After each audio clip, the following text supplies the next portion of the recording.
Instituto de Jovellanos y estoy con Ovidio Rozada.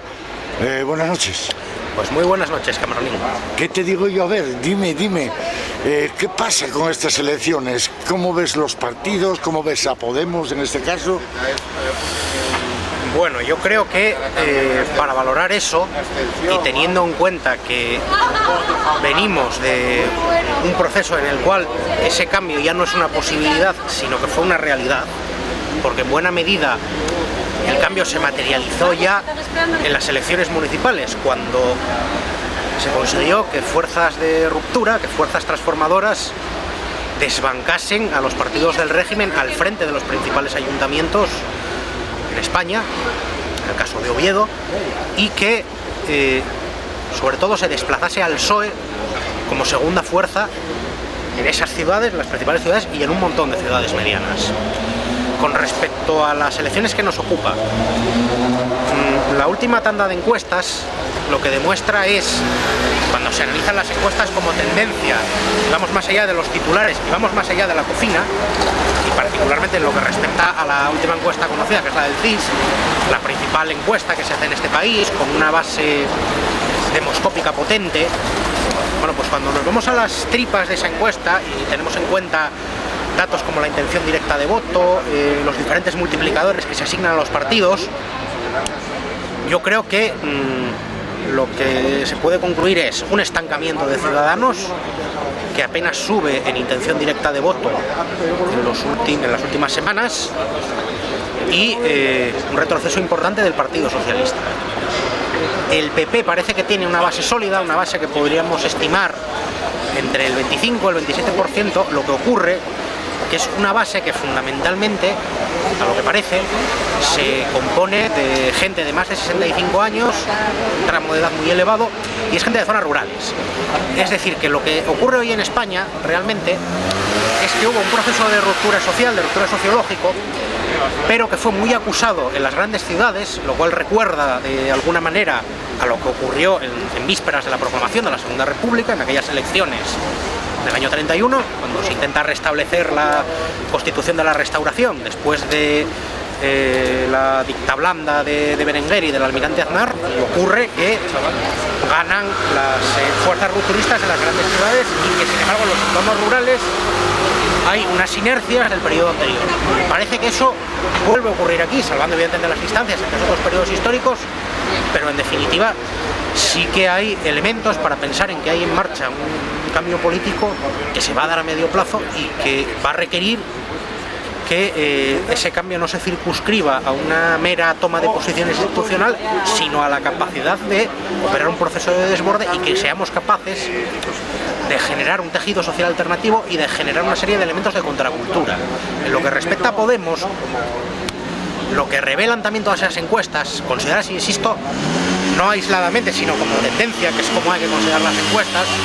es un repunte muy importante en el último mes, fruto en buena medida de las confluencias que se cerraron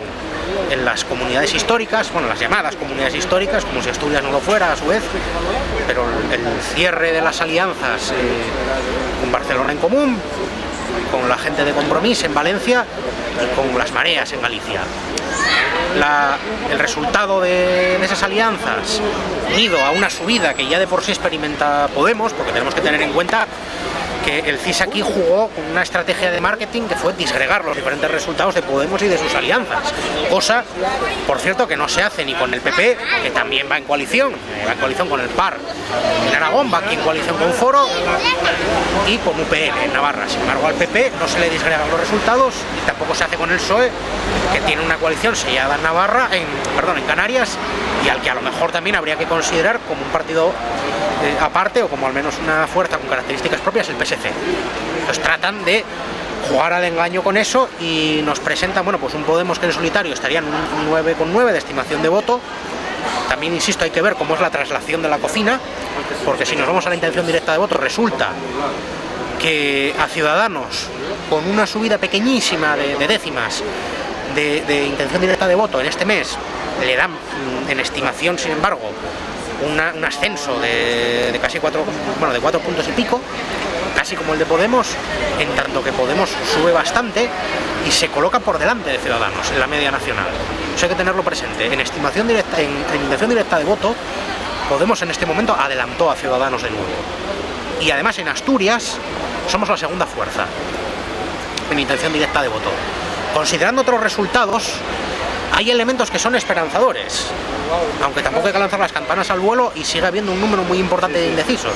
Eso es lo más importante de estas elecciones. Hay mucha gente que está dispuesta a votar, pero está indecisa, no sabe por qué proyecto decantarse, y por eso va a ser absolutamente crucial tanto los debates como la campaña que se puede hacer y la capacidad de trasladar la idea de que un verdadero cambio y un verdadero proceso de transformación va a requerir un cuestionamiento profundo del modelo productivo, un cuestionamiento de las fórmulas de participación, un cuestionamiento de lo que es el modelo de deudocracia, de austericidio que nos están imponiendo desde la Unión Europea y que va a implicar elementos como discutir las cifras de déficit, los criterios de estabilidad presupuestaria, como derogar el artículo 135, que es directamente la rendición de la soberanía nacional, pero en conjunto lo importante es ver que hay elementos para la esperanza, aunque ni está asegurada ni hay que echar las campanas al vuelo, pero en todo caso lo que sí está roto es el sistema bipartidista tal y como lo conocíamos. Ahora hay 4 agentes, hay 4 fuerzas de relieve, queda por ver el poder de cada una, pero la impresión que da es que a Ciudadanos, como ya ocurriera en las autonómicas, se la está inflando en las diferentes estimaciones electorales, y además cuenta con un apoyo mediático importantísimo y claro. Entonces veremos cuál es su poder real y además veremos cuál es la capacidad que tiene para funcionar sobre el voto del Partido Popular, porque cabe pensar también que entre Ciudadanos y el Partido Popular hay un cierto fenómeno de vasos comunicantes. Entonces quedan muchas incógnitas por resolver, pero vamos, yo me inclinaría a que Podemos tiene capacidad de aproximarse al 20%, todas las encuestas le dan ya por encima, le dan ya en el entorno a un 16% en estimación de voto. Lo que comentaba antes, en intención directa de voto, en la encuesta más importante y de más relieve, que es el CIS, adelantó al CIS. En Asturias está segunda fuerza en intención directa de voto, y si vamos a otros valores que daba esa encuesta, que son notablemente esperanzadores y que hay que remarcar, porque los medios de alguna manera trataron de matizarlo, de silenciarlo, es que por un lado en Cataluña, en Común, con el apoyo y la implicación al máximo nivel de Ada Colau, se estima que puede ser primera fuerza, que puede dar la campanada en esas elecciones y conseguir 11 escaños. Compromís Podemos le están dando segunda fuerza. Realmente Compromís Podemos en las autonómicas sacó, si sumamos los resultados, un 30%. Ahora le estaban dando en torno a un 22% del voto. Queda por ver si se mantiene lo de las autonómicas o si realmente se da esa bajada, que en todo caso sirve para desbancar al PSOE y colocarse en esa comunidad como segunda fuerza. En Galicia otro tanto de lo mismo. En Galicia, en la estimación de escaños que le da el CIS, lo ponen por delante del PSOE. Y el PSOE además en Madrid aparece como cuarta fuerza. Y estos son resultados de una encuesta que en principio hace una cocina favorable al bipartidismo. Y nos está diciendo esto. Sí. Por tanto, yo creo que es esperanzador, pero queda trabajo, son 2 semanas muy intensas lo que tenemos por delante. Y en todo caso hay que entender que esa transformación política no se ventila en un proceso electoral. Que la verdadera transformación política es construir un sujeto social alternativo que recupere las instituciones, que las tome, para tratar de poner la estructura económica de nuestro país al servicio de los intereses sociales de la mayoría. Eso es el reto que tenemos por delante. Y eso solo lo vamos a conseguir si somos capaces de que ese avance institucional se traduzca en la capacidad de construir una hegemonía alternativa a la hegemonía neoliberal que nos ha dominado durante estos años, desarraigar todos esos elementos de defensa de lo privado frente a lo público, de ataque a a los servicios sociales y a los derechos, la pretensión de que el mercado es el que de verdad gestiona bien. Hay que romper con esa ideología, hay que ser capaces de articular una cultura alternativa que ponga en el centro la idea de que la economía no es algo que funcione solo, ni es algo inocente, el mercado no se regula por sí mismo, porque el mercado en realidad son una serie de empresas disputándose sus márgenes de beneficio y poniendo al servicio su propia potencia en un circuito, en una rueda de competencia, que lo que nos lleva es a una situación de anarquía del mercado y que se traduce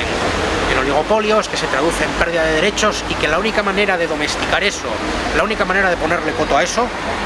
y de poner la economía al servicio de las personas es un Estado social y un Estado fuerte